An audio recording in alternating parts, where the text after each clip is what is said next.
해마다 우리 토지 소산의 만물과 각종 과목의 첫 열매를 여호와의 전에 드리기로 하였고, 또 우리의 맏아들들과 가축의 처음 난 것과 소와 양의 처음 난 것을 율법에 기록된 대로 우리 하나님의 전으로 가져다가 우리 하나님의 전에서 섬기는 제사장들에게 주고, 또 처음 익은 밀의 가루와 거제물과 각종 과목의 열매와 새 포도주와 기름을 제사장들에게로 가져다가 우리 하나님의 전위의 여러 방에 두고, 또 우리 산물의 11조를 레위 사람들에게 주리라 하였나니, 이 레위 사람들은 우리의 모든 성읍에서 산물의 11조를 받는 자임이며, 레위 사람들이 11조를 받을 때에는 아론의 자손 제사장 한 사람이 함께 있을 것이요, 레위 사람들은 그 11조의 10분의 1을 가져다가 우리 하나님의 전 곳간의 여러 방에 두되, 곧 이스라엘 자손과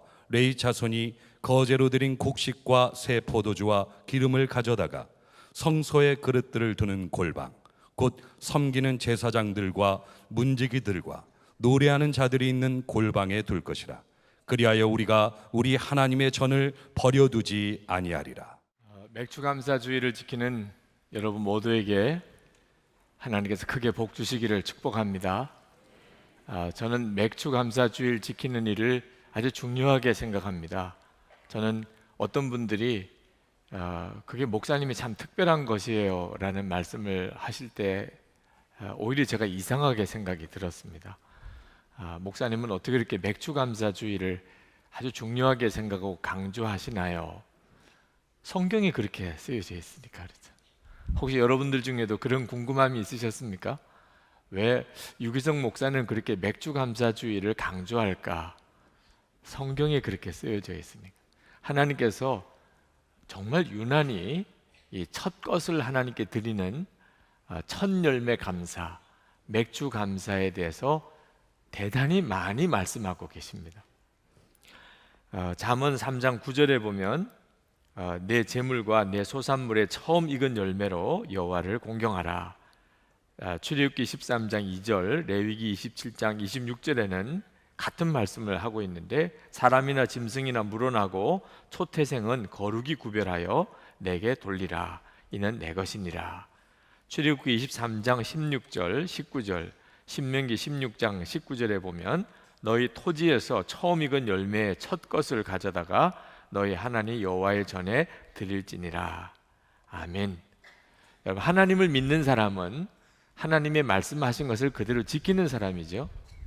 그러니까 하나님께서 첫 것을 하나님께 드리라. 첫 예물, 첫 것을 하나님께 드리는 맥주감사절을 지키라. 그러니까 당연히 그렇게 지켜야 하는 거죠. 이해가 잘 안 됩니다. 형편이 어렵습니다 라고 하면 불신자인 경우에는 이해가 되지만, 하나님을 믿는 우리들에게는 사실 말이 안 되죠. 하나님이 그렇게 하라고 하신 것을 말이에요. 하나님께서 그렇게 하셨기 때문에 당연히 맥주감사주의를 지켜야 한다라고 생각합니다. 예수님께서 말씀하시기를 주님의 말씀을 지키는 자가 주님을 사랑하는 자라고 그랬습니다. 요한복음 14장 21절에 나의 계명을 지키는 자라야 나를 사랑하는 자니. 그러니까 우리 주님이 말씀하셨으면 그대로 지키는 거죠. 사실 거기에 더 이상 덧붙일 것도 뺄 것도 없습니다. 네. 자, 그런데 저에게 있어서 그러면서도 좀 각별하게 맥주감사주일이 특별한 이유가 하나 있기는 합니다. 그것은 저 자신이 하나님께 드려진 첫 제물이에요. 제가 저희 아버님 목사님이신데 첫 아들입니다. 분위기를 짐작하시겠습니까? 저희 부모님이 저를 낳고서 첫 것은 하나님의 것이라고 그랬지, 그래서 저를 하나님께 바쳐버리신 거예요. 그때 바친다는 뜻은 목사가 되게 한다는 뜻이었죠. 그래서 저는 저희 부모님의 믿음이 바로 첫 것은 하나님의 것이다, 맥주 감사 신앙으로 저를 목사가 되도록 만들었고, 저는 거기에 순종해서 목사가 된 겁니다. 제가 신학교 원서를 쓸 때 저희 어머님이 저에게 조용히 부르셔서 말씀하시기를 엄마 아빠 때문에 신학교를 가는 거라면 안 가도 좋다 하는 말씀을 하셨어요.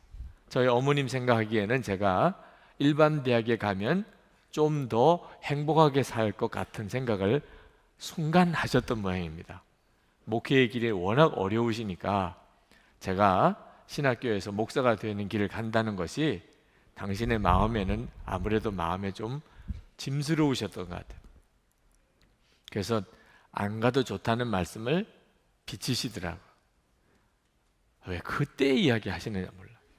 네, 좀 더 일찍 하셨으면 혹시 제 진로가 바뀌었을지도 모르지만 이제 원서 쓰는 날 그러시면 어떻게 하시자는 거예요? 어머님 마음이 쉽지 않으시구나 하는 것만 느꼈습니다. 그러나 그때 제가 만약에 일반 대학을 갔었다면 지금보다 더 행복했을까? 그때는 그런 생각도 했었을 때입니다. 그렇게 제가 목사가 되었어요. 그러니 저에게 있어서 이 첫 열매를 하나님께 바치는 맥주 감사 주일이 특별할 수밖에 없겠죠. 근데 저는 생각해 봅니다. 이렇게 하나님의 말씀이니까 그대로 순종하고 나간 사람들에게 하나님은 특별한 은혜를 주십니다. 오늘도 여러분들 가운데 맥주 감사 헌금을 정성껏 정말 준비해서 하나님께 드리는 분에게는 오늘 설교가 은혜로우실 거예요. 근데 혹시 잊어버리셨던 분, 그리고 또는 그저 형식적으로 맥주 감사 헌금을 하시는 분에게는 고통스러우실 수도 있습니다. 여러분, 설교에서 은혜 받는 것은 아주 간단해요. 하나님의 말씀을 정말 믿고 하나님의 말씀대로 순종하고 살면 설교 말씀은 항상 은혜롭습니다. 근데 내가 하나님의 말씀대로 살지 못하는 구석이 있으면 항상 하나님의 말씀을 들을 때 속이 이렇게 꼬입니다. 꼭 그렇게 해야 돼? 꼭 그게 하나님의 뜻일까? 그래도 이 첫 열매를 하나님께 드리는 믿음에 대해서도 여러분들이 그건 당연히 하나님의 말씀이고 우리가 할 일은 순종하는 것밖에 없다고 생각하시면 맥주 감사 주일에 특별한 은혜가 깨달아지세요. 실제로 삶에서 누려집니다. 저는 목사가 되고 목회하면서 이 맥주 감사 주일을 지킬 때마다 좀 곤혹스러운 것이 성도들이 하나님이 말씀하셨으니까 첫 열매를 하나님께 드려야지 이렇게 생각하는 분들이 흔치 않다는 겁니다. 꼭 그래야 돼 하는 생각하시는 분들이 많으시고 또는 아주 소홀히 생각해서 잊어버리고 넘겨버리시는 분들도 계시고 그런 분들이 많으세요. 하나님의 마음을 그대로 받아들이지 못하세요. 그래서 제가 맥주 감사 주일을 지킬 때마다 하나님께 도대체 맥주 감사 주일에는 어떤 하나님의 계획이 있으시길래 이 맥주 감사 주일을 지키라고 하시는 겁니까? 저는 그저 지키라고 하셨으니까 그냥 지키지만 성도들에게는 그렇게만 하기가 어렵더라고요. 그래서 성도들에게 맥주 감사절에 담겨 있는 하나님의 뜻을 또 주님의 계획을 제가 알아야 더 깊이 이해해야 성도들에게 전할 수 있을 거 아니겠어요? 그래서 맥주 감사 주일에 대해서 말씀을 전할 때마다 말씀을 살펴보고 또 깊이 연구도 해보고 그러면서 깜짝 놀랐습니다. 맥주 감사 주일에는 놀라운 하나님의 계획이 있는 거예요. 하나님께서 그냥 괜히 1년에 2번 감사절을 지키라고 하신 게 아니었습니다. 이 맥주 감사 주일에 담겨 있는 하나님의 엄청나고 놀라운 계획이 있습니다. 지금도 맥주 감사 주일을 지키지만 감사는 빠지고 헌금에 대한 부담감만 남아 있는 분들이 이 자리에도 꽤 있으실 거예요. 그런 분들은 맥주 감사 주일에 담긴 하나님의 계획을 모르셔서 그렇습니다. 모르기 때문에 맥주 감사 주일을 그렇게 지키는 거예요. 알고 나면 내가 첫 열매를 하나님께 드리지 못했던 것에 대해서 너무나도 애통하게 됩니다. 몰라서 그랬던 거거든요. 느헤미야, 오늘 성경 본문은 느헤미야 때에 이스라엘 백성들 안에 일어났던 놀라운 신앙 부흥에 대해서 기록하고 있는 말씀입니다. 이스라엘 백성들이 나라를 잃어버렸습니다. 바벨론에 점령당했습니다. 예루살렘 성벽은 다 무너지고 예루살렘 성전도 다 무너지고 그리고 완전히 이방인들에게 종이 되어버리고 말았습니다. 그렇게 살기를 150년을 지났습니다. 총독 느헤미야 때 이제 이 바벨론의 허락을 받고 예루살렘 성전이 이제 재건이 됩니다. 그때 예루살렘 성벽을 재건하고 느헤미야가 온 이스라엘 백성들과 함께 낙성식을 할 때 신앙 집회를 합니다. 이스라엘 백성들의 신앙 회복을 위해서. 그 장면의 한 부분인데, 그때 이스라엘 백성들이 그 예루살렘 성벽의 수문 앞 광장에 모여서 학사 에스라가 읽어주는 하나님의 율법책을 듣습니다. 근데 그들이 그냥 앉아서 듣는 게 아니고 남녀노소가 다 자리에서 일어납니다. 우리가 주일 예배 때 성경 봉독할 때 자리에서 일어나는 것이 그 전통입니다. 하나님의 말씀이 지금 선포되는 시간이니까 우리가 하나님을 경외하는 마음으로 다 자리에 일어나잖아요. 그때 그들이 다 일어나서 서서 하나님의 말씀을 선포하는, 하나님의 말씀을 들었습니다. 설교도 아니었고 그냥 모세오경을 읽어 내려가는 겁니다. 며칠을 그렇게 들었습니다. 그런데 하나님의 말씀 율법을 학사 에스라가 읽어줄 때 그들이 아멘 아멘으로 응답을 하다가 한두 사람씩 울기 시작하는 겁니다. 그러다가 모두가 다 울었어. 그 수문 앞 광장에 모인 이스라엘 백성 남녀노소가 다 일어서서 학사 에스라가 읽어주는 그 율법을 들으면서 그들이 다 울었습니다.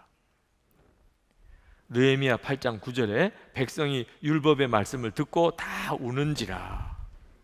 이게 부흥이거든요. 그냥 하나님의 말씀을 듣기만 한 겁니다. 성경책을 읽기만 했는데 그냥 눈물이 터져 나오는 겁니다. 그들이 왜 그랬을까요? 자기들이 왜 이렇게 비참하게 됐는지 이유를 깨달은 겁니다. 하나님의 말씀을 읽어보니까 우리가 하나님의 말씀대로 살지 못했던 것이 드러나요. 그게 하나님의 말씀이었구나. 우리가 하나님의 말씀대로 살지 못했구나. 그래서 그들이 통곡을 하고 웁니다. 느헤미야가 학사 에스라가 절제를 시켜야 했을 정도예요. 도무지 어떻게 더 이상 진행이 안 됩니다, 집회가. 그래서 9절 하반절에 오늘은 너희 하나님 여호와의 성일이니 슬퍼하지 마라, 울지 마라.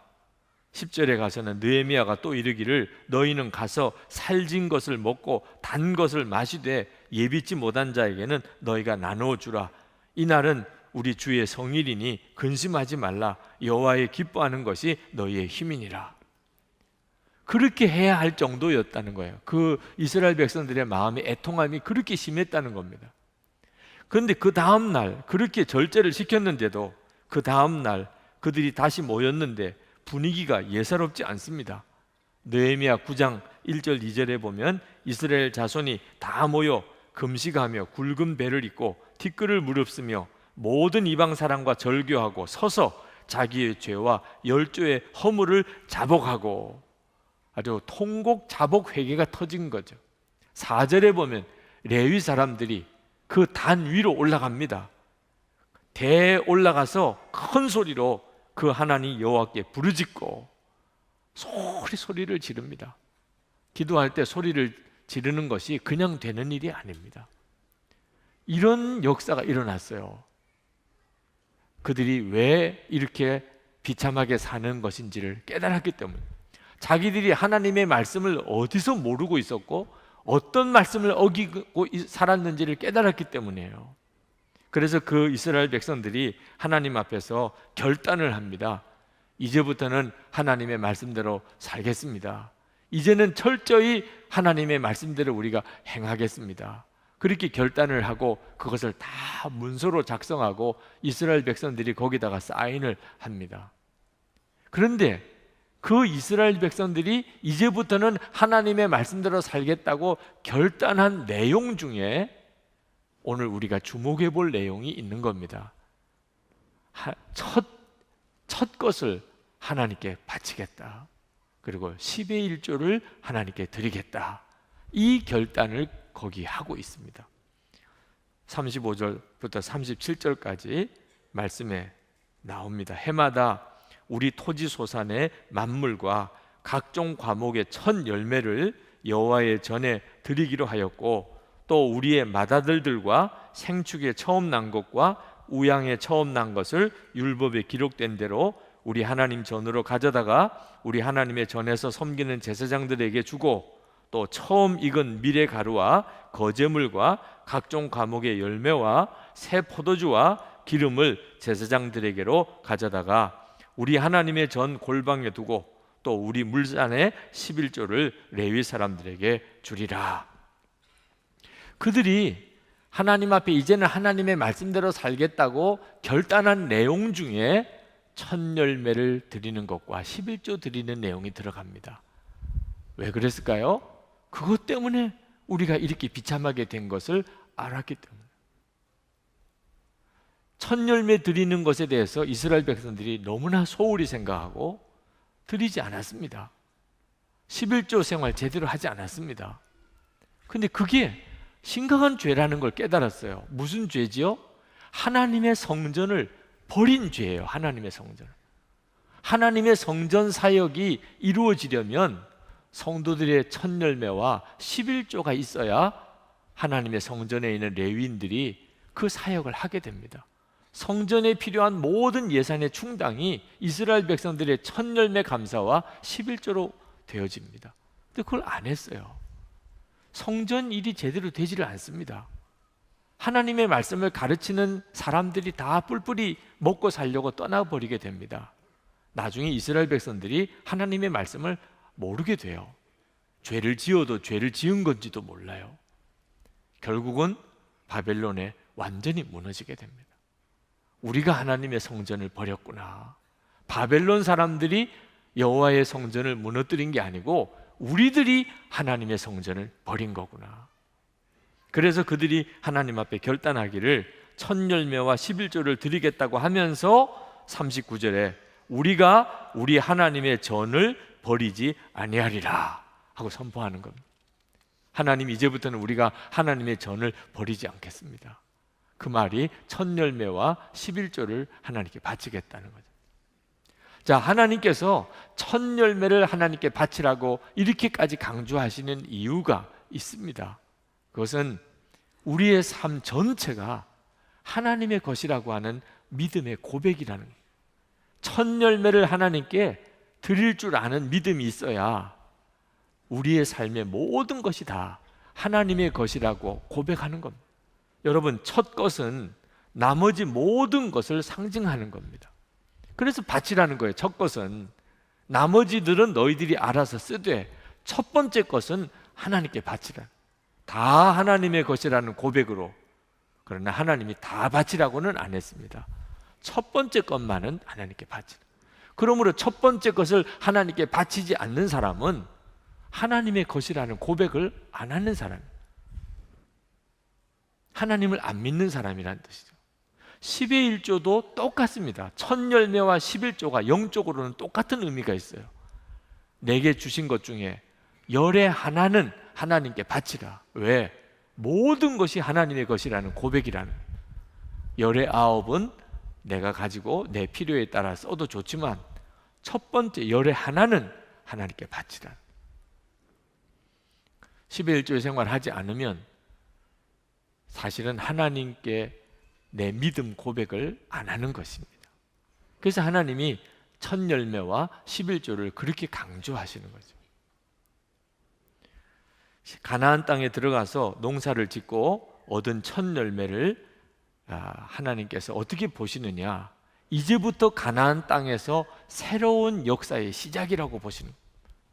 이제 가나안 땅에서 하나님이 축복하시는 새로운 역사가 시작이 된 겁니다. 첫 열매가. 그러니 그것은 상징적으로 하나님께 바쳐야 돼요.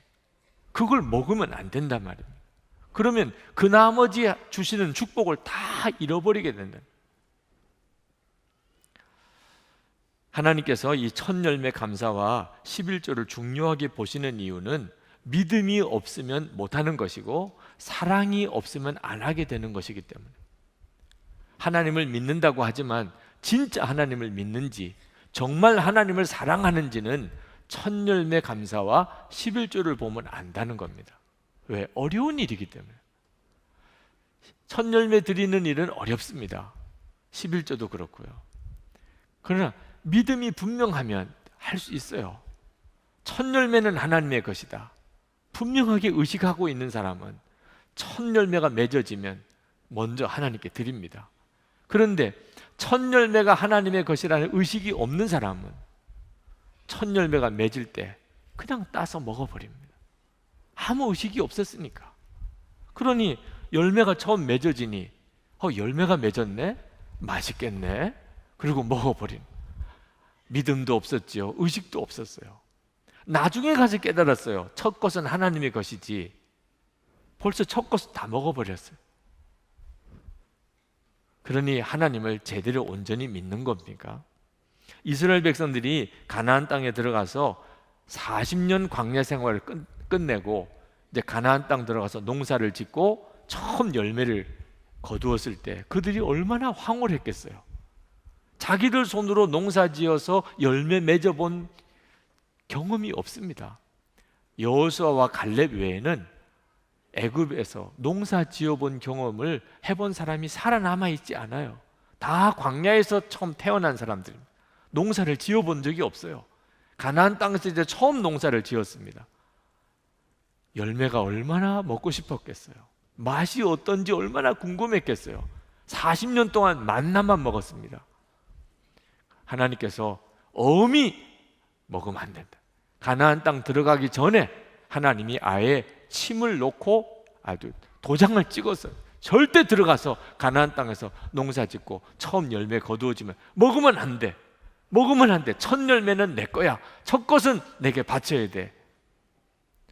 그건 하나님이 이스라엘 백성들이 가나안 땅에서 영원히 하나님으로부터 복을 받고 잘 살게 하려고 하심이었어요. 첫 것은 하나님의 것이라고 명심해야, 정말 믿어야 그 첫 것을 주님께 드릴 수가 있습니다. 또 이 첫 번째 것은 아주 어려울 때 드리는 겁니다. 여러분, 직장 구하지 못해서 어렵다가 이제 직장을 구했습니다. 그리고 첫 월급을 받았거나 첫 주급을 받았습니다. 그때가 얼마나 어려운 때입니까? 근데 그 첫 번째 것은 하나님의 것이라는 거예요. 믿음이 없고 정말 하나님을 사랑하지 않는다면 알고도 지키지를 못합니다. 알고도. 지금 당장 먹고 살아야 되잖아요. 첫 번째 것이 하나님의 것이라지만 목구멍이 포도청인데 이렇게 생각하게 됩니다. 그래서 하나님을 정말 믿는지, 정말 하나님을 사랑하는지를, 첫 열매를 하나님께 드리는지를 보고 아는 거예요. 제가 여러 번 첫 예물 헌금을 받아봤습니다. 어떤 경우에는 정말 받아도 기분이 좋고 아름다운 때도 있어요. 한 번은 부흥회 갔다가 이제 집으로 돌아오려고 오는데 박스 하나를 누가 목사님, 첫 열매예요. 강사님께 드리고 싶어요. 이러면서 주더라고요. 그래서 오면서 차에서 이렇게 펼쳐보니까 강아지가 한 마리 들어요. 첫 열매라는 겁니다. 그래서 개를 한동안 길렀던 적도 있어요. 네. 목사가 되다 보니까 별 희한한 경험을 다 합니다. 어떻게 버릴 수도 없고 강아지를 가지고 천산 집에 와서 길렀던 적이 있었어요. 뭐 그런 정도쯤 일은 그저 재미도 있고 아름다운 일이죠. 그러나 어떤 분이 첫 열매입니다 라고 헌금을 가져왔을 때 당신이 지금 당장 필요한 일이 많잖아요. 사람의 생각으로는 그냥 돌려드려야 되고 싶은 생각 들 때가 있어요. 근데 이건 하나님의 내가 말씀을 지키려고 합니다. 첫 것을 하나님께 드리겠습니다. 그러니 제가 임의로 그것을 받는다 안 받는다 할 수도 없고, 그래서 그를 위해서 같이 눈물로 기도해 드린 일이 한두 번이 아닙니다. 첫 번째를 하나님께 드린다는 일은 대단한 믿음이고 정말 주님을 사랑하는 자만이 할 수 있는 것입니다. 어떤 분들은 그렇게 질문합니다. 목사님, 도대체 첫 열매를 어디까지로 첫 열매라고 봐야 됩니까? 그렇게 질문하는 분도 계시고, 목사님 11조 기준이 도대체 뭡니까? 좀 정확하게 말씀해 주세요. 11조 기준이 불분명해서 혼란스럽습니다 하는 분도 계십니다. 답을 드리자면 믿음으로 하시고 사랑으로 하시는 거예요. 기준 없습니다. 사실 어디까지가 첫 열매예요? 어디까지가 11조예요? 본인의 믿음과 주님을 향한 사랑으로 결정될 뿐입니다. 어떤 분은 좀 인색하게 계산할 수도 있고, 어떤 분은 좀 아주 풍성하게 계산할 수도 있고, 그건 다 본인의 믿음이고 본인의 주님을 향한 사랑일 뿐입니다. 여러분 가정에서 부모님의 생신 때, 또는 남편이나 아내 생일에, 또는 자녀들의 생일에 선물을 할 때 얼마짜리 해야 되죠? 정할까요? 지금? 있을 수가 없잖아요. 그는 그들의 형편에 따라 본인의 사랑을 가지고 더 하고 싶은 마음으로 하고 싶지만 자신의 처지가 그 처지니까 거기에 맞출 수 있는 정도가 한계일까요? 다 각자 다른 거죠. 첫 열매도 11조도 주님을 향한 여러분의 믿음과 사랑으로 하는 것입니다. 그러면 충분합니다. 그걸 어떤 사람의 기준을 따로 정할 필요는 없어요. 어떤 게 첫 열매일까? 기도하면서 주님이 여러분에게 주시는 감동으로 하는 것. 11조는 어떤 기준으로 해야 되나? 뭐 수입 전체를 기준으로 해야 되냐? 매출액을 기준으로 해야 되냐? 순이익을 기준으로 해야 되냐? 기준 없습니다. 여러분의 믿음과 주님을 향한 사랑을 기준으로 하는 겁니다. 주님은 여러분에게 뭘 받고 싶어서 하신 게 아닙니다. 주님은 여러분에게 법을 주신 것도 아닙니다. 주님은 까다롭게 여러분을 군기 잡으려고 첫 열매 바치라, 11조 바치라 하시는 것도 아닙니다.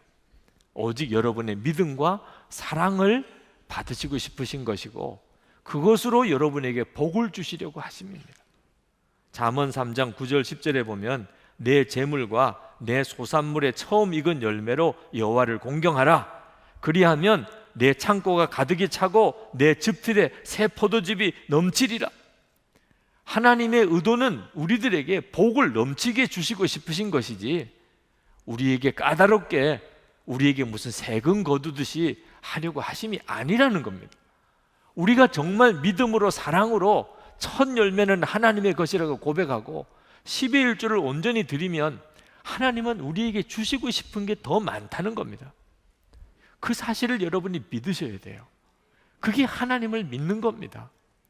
우리가 하나님을 믿는다고 하면 두려움과 염려가 없어지는 걸 말합니다.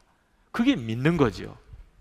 우리가 어떤 사람이 어딘가 믿는 데가 있어 보이면 두려움과 염려가 없으니까 그런 생각을 하게 되는 거예요. 어디 믿는 데가 있나 보다. 그러나 두려움과 염려가 없는 것도 아직까지 진정한 믿음이 아닙니다. 진정한 믿음은 감사하는 데까지 가야 그게 진정한 믿음입니다. 감사까지가, 형편은 너무 어려운데 감사까지 가요. 맥주 감사주일이 꼭 그렇습니다.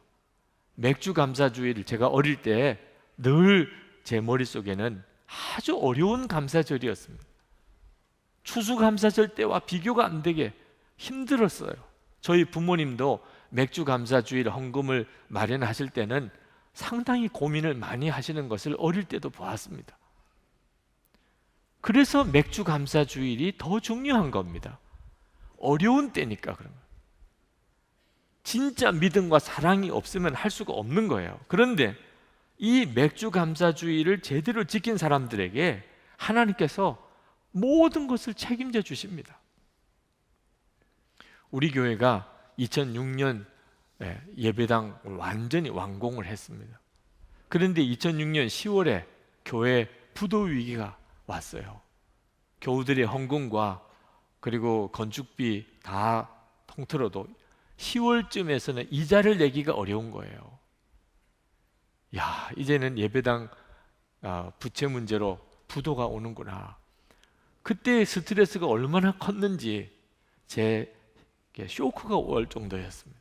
미국 집회를 갔다가 올 때 비행기에서 쇼크가 올 정도였어요.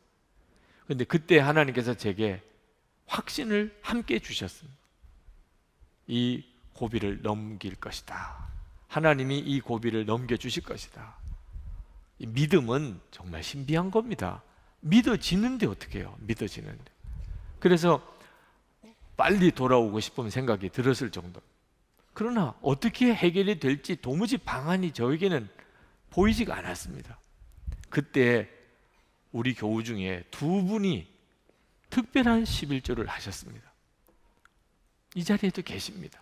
한 분은 부동산이 매각이 되었다고, 한 분은 뜻밖의 유산을 받은 것이 있다고 11조를 하셨어요. 그 두 분의 11조로 그때의 재정이 위기가 넘어갔습니다. 그리고는 그 이후부터는 한 번도 부도 위기에 몰린 적은 없었어요.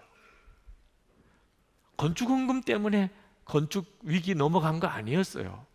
10의 1조 제대로 드린 것 때문에 그렇게 된 겁니다. 우리가 10의 1조 제대로 하고 첫 열매 감사를 제대로 드리면, 그러면 교회 어떤 어려운 일이 있어도 다 넘어갑니다. 특별 헌금 사실 할 필요도 없습니다. 이번에 우리가 분리개척 교회를 하려고 합니다. 하나님이 아주 좋은 예배 처소를 주셔서 17억 정도의 예산이 필요합니다. 근데 그 교회가 이제 분리개척해 나가면 감당하겠죠. 처음에 그걸 만들어주는 일이 필요해요. 그런데 첫 열매 감사로 합시다. 첫 열매 감사만 우리가 제대로 드린다면 얼마든지 그 교회를 세울 수 있을 것이라고 믿어서 우리가 오늘 맥주 감사 주일을 그 분리개척 교회 헌금으로 우리가 드리는 겁니다. 여러분, 교회도 그렇고 개인도 그렇고 우리가 하나님 앞에 정말 하나님이 하라고 한 대로 바로 해나가기로 믿고 나가면 하나님은 반드시 약속을 지켜주십니다. 여러분, 왜 사람들이 풍성한 이 감사의 축복을 누리지 못하는가? 바로 이 시작할 때의 감사가 제대로 없었기 때문입니다. 이 예배당 공사도 준공 예배가 있었는가 하면 기공 예배가 있었습니다. 오늘 이 자리에 이 예배당 기공 예배에 참석하셨던 분들이 이 자리에 계십니다. 준공 예배에 참석하신 분들이 많았어요. 이 예배당 본당이 거의 가득 찼습니다.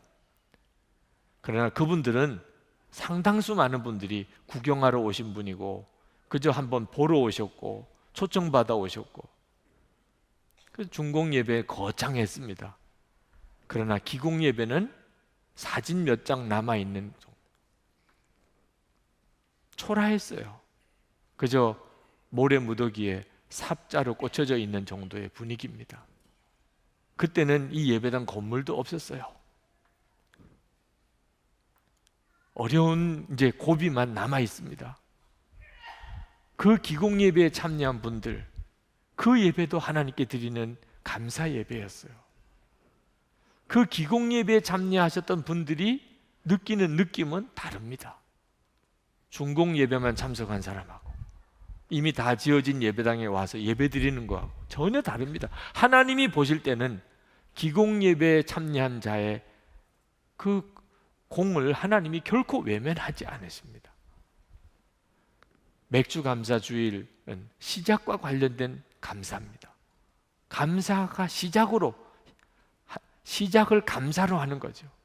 이런 사람들에게 하나님이 그 마무리가 감사가 되게 하시는 거예요. 그래서 맥주 감사 주일이 있고 추수 감사 주일이 있는 것입니다. 이 맥주 감사 주일을 절대 소홀히 하면 안 됩니다. 느헤미야 당시 때 이스라엘 백성들은 그걸 너무 늦게 알았어요.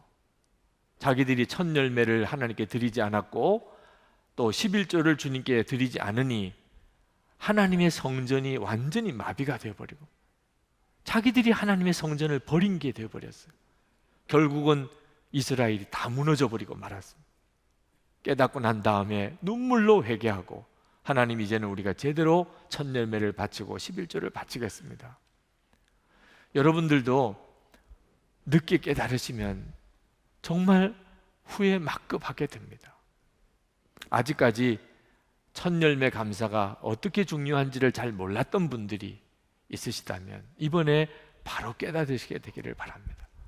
11조가 왜 중요한지를 이해 못하신 분이 있다면 정말 기도하면서 여러분이 이번에 회복하시게 되길 바랍니다. 그러나 하나님께서 이 첫 열매를 하나님께 드리라고 하는 것은 하나님께 믿음의 고백을 드리는 것이고 하나님이 이스라엘 백성을 축복하시려고 하시는 뜻 이외에 더 깊은 영적인 의미가 있다는 사실을 깨달았습니다. 그 비밀을 깨닫고 얼마나 놀랐는지 모릅니다.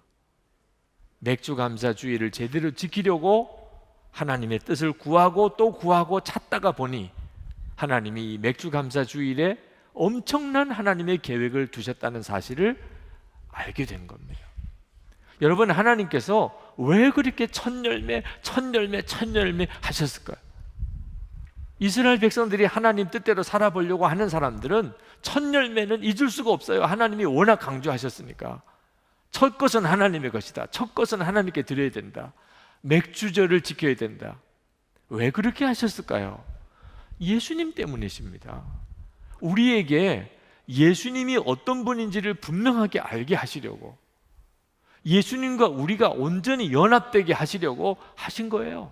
예수님이 바로 첫 열매이신 분입니다. 고린도전서 15장 20절에 그러나 이제 그리스도께서 죽은 자 가운데서 다시 살아나사 잠자는 자들의 첫 열매가 되셨도다. 예수님이 첫 열매가 되셨다는 겁니다. 부활의 첫 열매. 여러분, 하나님께서 이 일을 이미 다 태초부터 알고 계신 분입니다. 예수님이 부활의 첫 열매가 되실 것에 대해서. 그리고 이스라엘 백성들에게 첫 열매를 바치라, 첫 열매로 감사를 드리라. 하나님께서 아무 생각 없이 하셨겠어요? 예수 그리스도가 어떤 분인지를 알게 하려고, 예수 그리스도에 대해서 눈을 뜨게 해주려고 첫 열매에 대한 강조를 그렇게 하신 거예요. 그래서 첫 열매에 대한 믿음이 분명한 성도는 예수님이 부활의 첫 열매라고 할 때 할렐루야 하는 거예요. 그렇구나, 예수 그리스도가 부활의 첫 열매이시구나. 예수님을 보는 눈이 뜨이는 거예요. 예수님이 첫 열매라고 하는 것은 그 뒤에 맺어지는 열매가 있다는 뜻이죠. 우리가 그 바로 예수님의 뒤이어서 부활의 열매가 되는 사람들입니다. 예수님은 우리의 부활의 첫 열매세요. 그래서 부활절이 그렇게 중요했던, 맥주 감사절이 그렇게 중요했던 것이에요.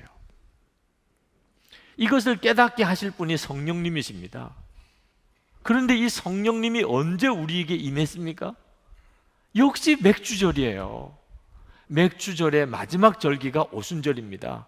맥주절의 별명이 여러 가지가 있는데 초실절, 칠칠절, 그리고 오순절이에요. 7 곱하기 7이 49죠. 그 다음 날 50일째 되는 날이 오순절입니다. 이게 다 맥주절의 절기입니다. 성령이 언제 임했나요? 마가다락방의 120문도에게 오순절이 이미 이름해. 하나님은 오순절에 성령을 보내주시기로 이미 정하신 겁니다. 그러니 하나님에게 있어서 이 맥주절 절기가 얼마나 중요한 절기겠어요. 이스라엘 백성들에게 맥주절을 지키라, 맥주절을 지키라. 하나님의 마음속에는 예수 그리스도가 계시고 성령을 보내줄 계획이 있으신 겁니다. 그래서 맥주절, 맥주 감사주일 신앙은 영적으로도 대단히 중요합니다. 예수님과 온전한 연합이 이루어지고 성령의 축복을 받는 절기가 맥주 감사주일입니다. 해마다 우리가 성령의 역사하심을 따라서 하나님이 계획하신 이 감사절의 증인을 우리가 세웁니다. 맥주 감사주일에 이번에는 어떤 증인을 세울까? 하나님께서 분립개척교회에 이번에 함께 동참하시게 되는 장로님이 한 분 계신데, 강운규 장로님이십니다. 오늘이 딱 좋은 날이구나. 우리 강운규 장로님께서 이번에 분립개척교회에 참여하시게 된 일과 또 맥주 감사절과 관련한 간증을 이 시간에 여러분에게 해주시겠습니다. 우리 우리 다 같이 박수로 맞으시겠습니다.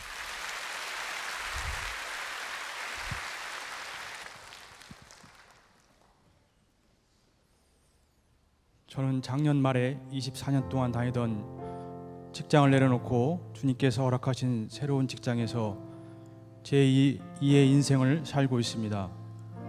전에 다니던 직장은 안티 기독교 문화가 있어서 믿음 생활을 하는데 어려움이 있었지만 첫 입사를 한 곳이고 격리부 직원으로 정직함에 대한 믿음의 실험실도 되고 저를 정금과 같이 훈련시킨 곳이라 성실히 근무했습니다.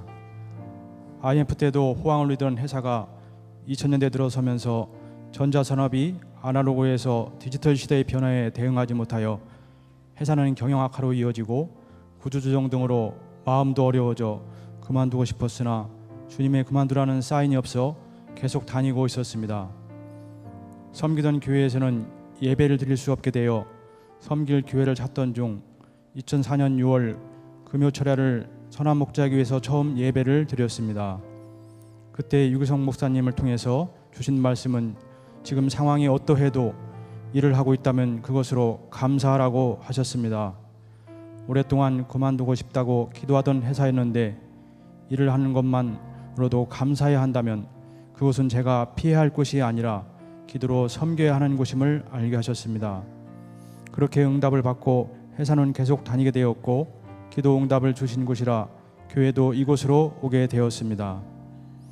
회사 경영은 어려움은 계속되었지만 저는 기도의 사람으로 되어갔습니다. 기도를 하지 않고는 버틸 수가 없었기 때문입니다. 과다한 인원 감축으로 나중에는 격리부만 맡던 제가 통합해서 회사 관리 전체를 맡게 되었습니다. 처음 접하는 일과 직원들을 한마음으로 하기 위해 기도하며 지금은 알 수 없는 일들을 통해 주님이 하신 일을 기대함으로 하루하루를 감사함으로 보내게 되었습니다.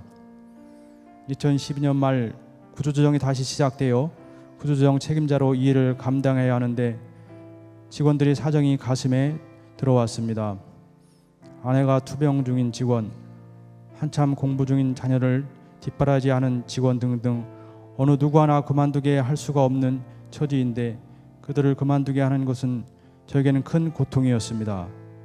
저를 바라보는 직원들의 눈빛과 태도도 전과는 달라진 것 같았습니다. 평생을 일한 직장에서 동료들과 이렇게 끝을 맺는다는 것은 매우 슬프고 가슴 아팠습니다. 각 부서별로 인원을 할당하고 구조정을 진행하는데 무거운 마음으로 하나님께 새벽마다 기도를 했습니다. 기도 중에 주님이 내가 죽어라 하는 마음을 주셨습니다. 그리고 내가 그만두고 그들의 자리에 확보되게 해달라고 기도가 터져 나왔습니다. 기도는 했지만 당장 일을 그만두면 50대 나이에 무엇을 하나 걱정이 되었습니다. 그때 주님이 이제 남은 인생은 나와 같이 선교사로 삶을 살자고 말씀하셨습니다. 정말 나는 죽고 예수를 살겠다고 결단을 하니 마음이 오히려 편안하고 자유했습니다. 기도 중 퇴사라는 마음을 주셔서 결정을 하고 회사의 의사를 전달하였는데 회사에서 허락이 떨어지지 않아 기다리고 있었습니다. 그때 벤처회사에서 근무 요청이 제안이 왔습니다. 믿음이 기업이라서 주님이 보내주신 곳이란 확신이 왔습니다. 전 회사는 결국 대표이사와 제가 그만두기로 결정하고 직원들은 계속 다닐 수 있게 달라고 요청했습니다. 회사에서도 받아들여 최소 인원만 구조조정이 되었습니다. 직원들과는 지금도 연락하며 지내는 관계로 남아있게 되었습니다. 승리를 주신 주님께 감사와 영광을 돌립니다. 주님께서 제 처지와 형편을 아시고 미리 준비하시고 인도하셨습니다. 하나님은 결국 나의 결단만을 기다리고 있었던 것 같습니다. 격리부 일만 하던 제가 회사 관리 전체를 맡으며 전반적인 업무를 익힌 것이 벤처회사에 오니 오히려 도움이 되었습니다. 지금 생각하면 한치의 오차도 없는 하나님이 계획하심 속에 있었습니다. 먼저 회사에서 신회를 통해 예배를 드리고 싶다고 기도는 했었지만 안티 기독교 문화 때문에 하지 못했던 것은 지금은 기쁨과 감사로 예배를 드립니다. 첫 월급을 첫 열매로 주님께 드리는 감격은 말로 다 표현할 수 없었습니다. 최근 불개척을 앞두고 기도하던 중 두 가지가 기억나게 하셨습니다. 하나는 아주 오래전부터 기도 제목이었던 교회 건축입니다. 그동안은 건축 헌금을 봉헌하며 간접적으로 마음의 이완을 삼았는데 이제는 행동으로 섬기라는 마음을 주셨습니다. 두 번째는 얼마 전 퇴사를 결정하며 남은 인생은 선교사로 살겠다고 선언했던 것입니다. 외국으로 나가면 언어를 익히는데도 시간이 많이 걸리는데 불교개척은 국내이니 언어에 대한 부담도 없고 저에게 주님이 주신 기회라고 생각이 들었습니다. 최근 일들을 통해 우리를 향한 주님의 뜻을 깨닫고 순종하는 게 가장 중요하다는 것을 깨닫게 되었습니다. 그래서 주님의 부르심에 순종합니다. 인생의 나이 50에 넘어서며 새로운 직장에서 제2의 삶을 허락하신 것도 감사하고 선교사로 여겨주셔서 불교개척교회로 파송 보내주신 것도 감사합니다. 찬양의 가사처럼 내가 할 수 있는 것은 오직 감사와 기도, 두 손을 높이 들고 주께 찬양합니다. 감사합니다.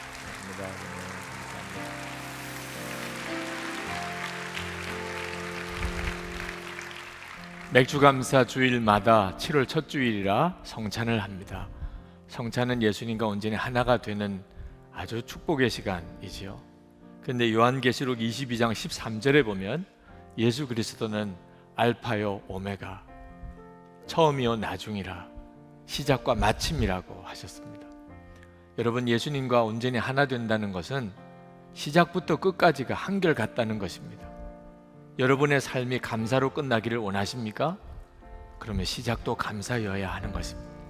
여러분 올해가 풍성한 추수감사가 되기를 원하십니까?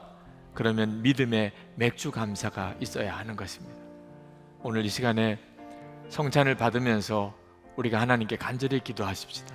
여러분 마음을 다해서 기도합시다. 주여, 이 맥주감사 주일에 성찬을 통하여 알파이신 주님과 하나가 되었으니 마무리도 풍성한 감사주의를, 추수감사주의를 맞이할 수 있게 주옵소서. 올해도 시작도 감사고 마무리도 감사인 해가 되게 해 주옵소서. 시작도 예수님이고 마무리도 예수님인 인생을 살게 하여 주시옵소서. 통성으로 기도하십시다. 부활의 선열